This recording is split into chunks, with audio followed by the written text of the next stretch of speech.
Welcome to How I Grew My Practice, the podcast where health professionals share the behind-the-scenes stories of how they built a thriving practice. Each episode will uncover surprising challenges, victories, and life lessons learned throughout their journeys. Let's get started. Welcome to How I Grew My Practice, a podcast presented by Next Health. I'm your host, Alec Goldman. In this episode, we have the Ryan Vett, entrepreneur, author, international speaker, a man of, I feel like, quite a bit of mystery. He's here to talk about the importance of the patient experience. Ryan, I feel so fortunate to have you on the show. How are you doing today? Doing well, Alec. Thanks so much for having me. Ryan, I feel like you've been in the industry for quite some time, but still for the audience, folks who may not know who Mr. Ryan Vett is, if you can give a little bit of background on who you are, what you're up to, and kind of how you got into dental. Absolutely. Well, my background is actually not originally in dental. It's primarily in the software startup world and cut my teeth there, no pun intended. Got to learn a little bit about startups and really about customer experience and creating experiences we're sharing for every person that interacts with a brand. And in the early 2010s, I got introduced to a medical device company, and the rest is history. We launched in dental and fell in love with the dental industry. Simultaneously, it just so happened that my wife was in dental school, which is why I ended up taking the job opportunity. And ever since, have been in the dental industry. That's the short version of it. That's very cool. And Ryan, I know that you also play a heavy hand in all of the awesome work over at SCN. If you can give just a little bit of background on what you're up to over there. Yeah, so Speaking Consulting Network is a organization that's been around for almost 30 years. And really, what the organization focuses on is it equips and empowers speakers, thought leaders, KOLs, influencers to really move the dental industry forward through excellence and integrity in the way we teach, introduce new products, introduce new ideas and concepts, changes in laws, insurance, changing in the dental landscape, what that all looks like. And so the organization has been around and really a driving force for many of the speakers that you see on these national stages, at your study clubs, for many of the articles that you read in the publications. A lot of those individuals are SCN members. And so we have a good time. We provide continuing education for our speakers and consultants, just like you have to go get a certain number of CE credits every single year to keep your license up to date. And so we really want to have the best. So if anyone has that SCN official member seal on their presentation or in their bio or on their site, we are confident that is the best of the best that the industry has to offer. And I think a testament to being around for almost 3 decades and still being the number one booked organization for many of these major events. So cool. And obviously it means from your perspective, you're being surrounded by experts in this industry and are really so knowledgeable of the latest technology, processes, different trends, things that offices are interested in. So when I asked you, you got 20 minutes on the show with us today.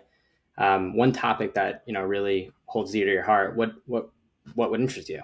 And you said that you wanted to speak about the importance of the patient experience. So I wanted to quickly ask before we jump into the topic, why did you pick this as a topic that you wanted to speak on? I think it goes beyond dental and really looks at the whole experience that we have as customers, whatever we're buying, right?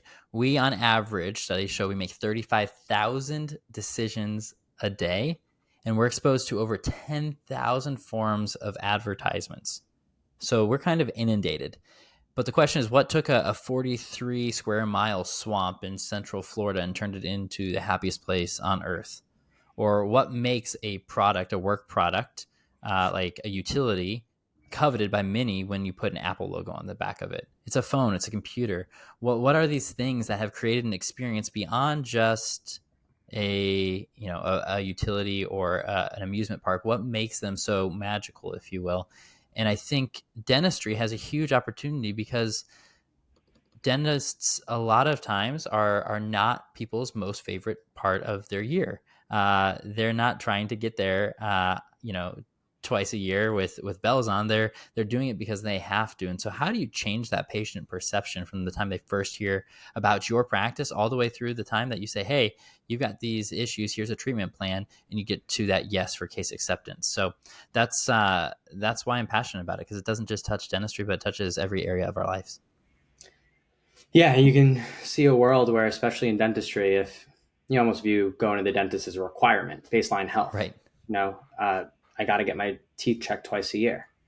You could see a world where there's things like Apple, or more retail-oriented things like Disney, where it's a choice, right? So they have to go above and beyond, where dentists, because it's a requirement, they already get the patient demand.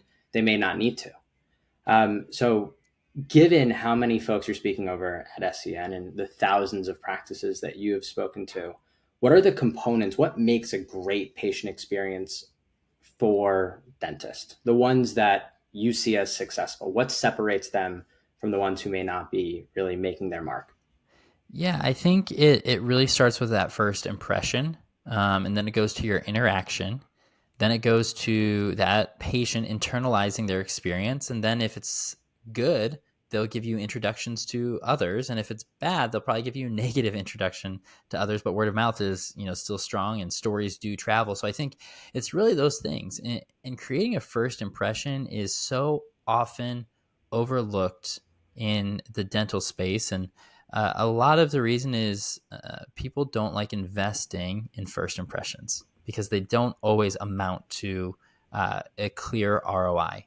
But when you go to Walt Disney World, or when you walk into Chick-fil-A, for example, there's a first impression that's different. Chick-fil-A is no different than every other fast food place. They're serving you about 6 ounces of meat on a bun, and that's about all. But what makes that so different than McDonald's or Burger King or Arby's or KFC or Popeyes? There's something more to that experience. It's not the Subway tile and it's not the red logo, but there's something more that you're getting out of that. And so I think the same is true with dentists. What gets that patient from saying, I have to go, just like jury duty, to I get to go? And that's the transition that I think a lot of people can do by investing in that first impression. So if I'm not a dentist, I'm not sure I'm smart enough to be, but if I were a dentist and I'm sitting listening to this podcast and I'm asking myself, well, how do I improve my first impression? What would be a few ways that you would think through answering that question? Yeah, I like to liken it to going to a Marriott or Ritz-Carlton versus going to a Hampton Inn or a Spring Hill. And not that there's anything wrong with those brands, and then putting a Motel 6 on the bottom of it, right? So you've kind of got the spectrum of the middle tier hotels, the higher end hotels, and the more budget friendly hotels. What makes where's your practice in that lineup? Where's your practice? And I think when you go to a Ritz-Carlton or a JW Marriott or even a 5-star boutique hotel, when you go to one of these, there's someone greeting you at the door, but you're not just greeted by a smile or by your name. What you're greeted with is more than that. Your 5 senses are doing the majority of the work. In fact, I walked in to our office this morning, and this will translate to what we're talking about. So I walked into our office this morning, and usually I'm the first one in our office, and today I wasn't. And I walked in, and it had some smells going on, like really strong coffee and like this citrus smell. I'm like, what in the world's going on? Well, the cleaners had just left from coming over the weekend, and someone had made and spilled a bunch of coffee everywhere. So it was a very, very strong scent of coffee. And I tell you that story because our first impression is often not one that we see when we hear a name. Our first impression happens way before. Our 5 senses are so extremely powerful in what we see, what we hear, what we smell, what we touch, and obviously what we taste. And so when thinking about your dental practice, what are the 5 senses that your patient's experiencing? I know that sounds almost a little ridiculous or juvenile, but one of the big differences when you go to a Motel 6, they're not usually smelling great. They're definitely not always clean. They don't have a lot of the decor and something that a JW Marriott's going to have, or a Ritz or a boutique hotel. When you walk in one of those, they've got something called, they've got air that's scented. I know in dentistry you've got scent air and nat scent that will pump sense through your space, and you're smelling that first. You're seeing lighting that's a little bit more dramatic. You're seeing decor. You're seeing people dressed well. That's a big one. What you're hearing is people focused on you. You're hearing subtle music in the background, and all of that. Even if you ever come to my house at all for any sort of social event, I always work on the 5 sense. What are people smelling when they walk in? Because if you're cooking something, not all cooked food smells great. So what are they smelling? What are they seeing? Is obviously everything clean? Even adjusting lighting and lighting temperatures and colors. What are they feeling? Is the temperature right? Cool down your house before people come in. What are they hearing? I have speakers throughout my house, right? And I have music fitting for the occasion, and it's subtle. It's not so that they walk in and they hear, oh, this is my favorite song. No, it's not something that they have to recognize, but they know it's there. And so the same thing is true with your dental practice. What are you doing in your 5 senses to really make your practice stand out? I love the analogy to hotels. There's actually a book that I read a little while ago called The Power of Moments. Yep. I don't know if Chip and Dan Heath. Yep. There you go. But there is a hotel in that book that has stayed with me forever called the Magic Castle Hotel, based in LA. And if you go to their TripAdvisor, even to this day, I think they're ranked like number 12 out of 450 to 500.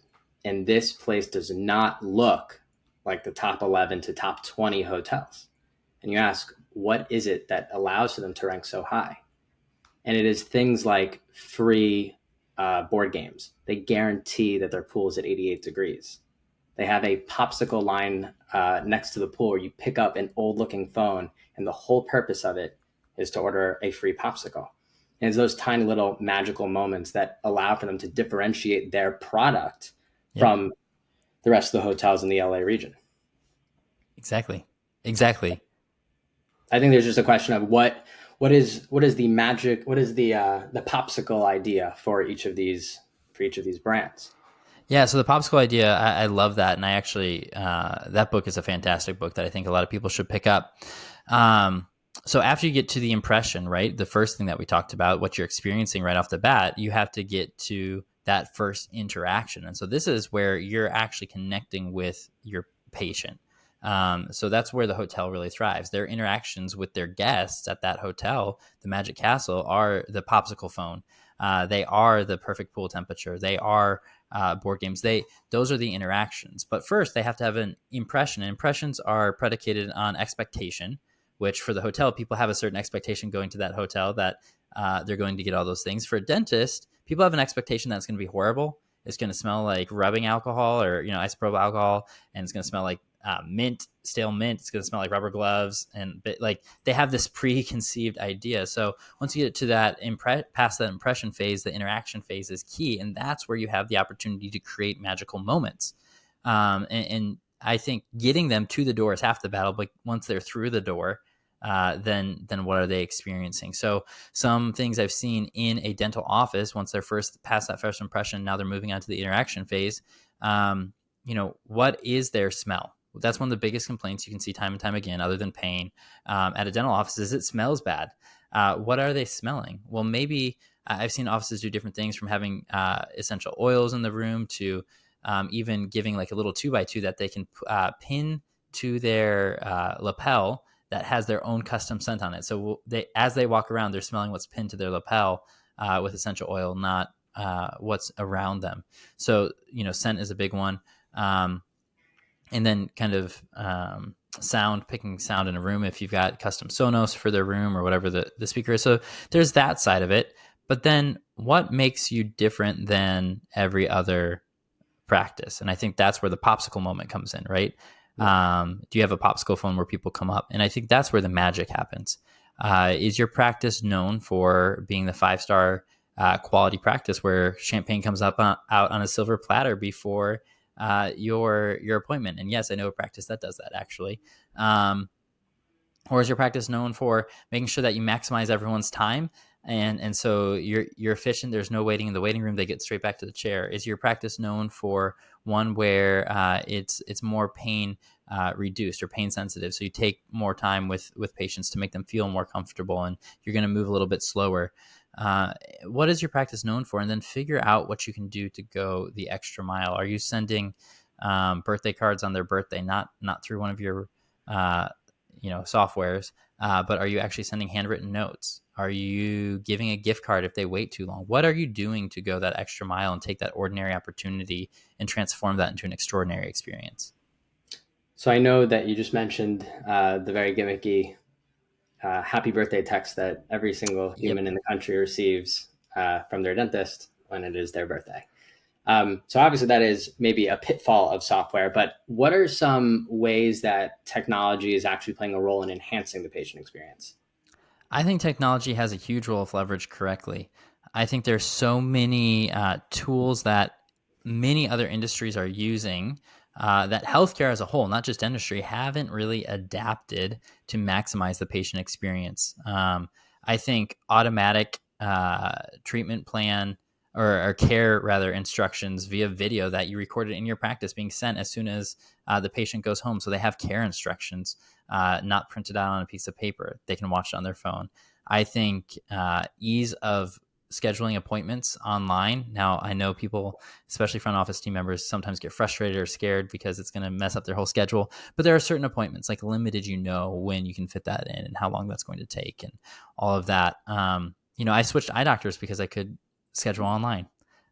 Terrible example, meaning I'm a terrible patient. And yes, I'm very consumeristic in that. But the other one was too impossible to schedule and you'd be on the phone forever. And I was like, you know what? I'm going to go somewhere that fits my schedule. So I think that's a huge piece of the patient experience. And that goes to first impressions too. Can they find the information that they want? Are you answering the phone right away when someone calls? Technology has made it so easy that you can easily roll to the next phone down the line. You can send a text if the call's been missed. There's so many things that you can do to engage a patient and just create a better experience. Yeah, a recommendation that we always give to dentists that we're working with. Obviously, as Next Health, we're providing tools to improve the patient experience, but we often are encouraging dentists to actually go through the process if they're a patient, right? Yep. Is it easy for you to understand your own service from your website? Is it easy to book? Try calling your practice, right? This is classically what's known as dog fooding your experience, just to ensure that, what are the small ways that you could be tinkering and improving? Could you be giving feedback to your staff? Could you be making changes to your technology? Really does make the difference when you go through it as opposed to just, kind of being a second-class citizen when it comes to the experience that you're offering. So I think it's really important for people to kind of walk in their patient's shoes is really the recommendation. Absolutely. And I think, experience is incremental too. I think one of the risks is coming home from a conference or after reading a book, you want to go implement all of the changes. And that was me for the longest time. But one of the things that I do, I still run a couple businesses, and one of the leadership tools I use is the 2% principle. What are you doing this week to be 2% better than you were last week? And there's a lot of different ways to quantify it, and I think it should be quantified. But everyone's like, only 2% better? And people bring these big ideas. I said, big ideas are great, but I want 2% better, something that's manageable and growing. If you truly grew at 2% a week for an entire year, that is a 171.12% rate of return. So that means if you put $500 in, that means you'd make $1,355.58 by the end of the year, $855 of interest. Just by 2% increases a week. The effects are compounding. So what little increments can you do? You don't have to repaint your whole office, although some of you do need to do that, or buy new chairs. But what are those little things that you can do every single week and challenge your team? How can we make someone 2% happier? And there's a lot more to that we could unpack.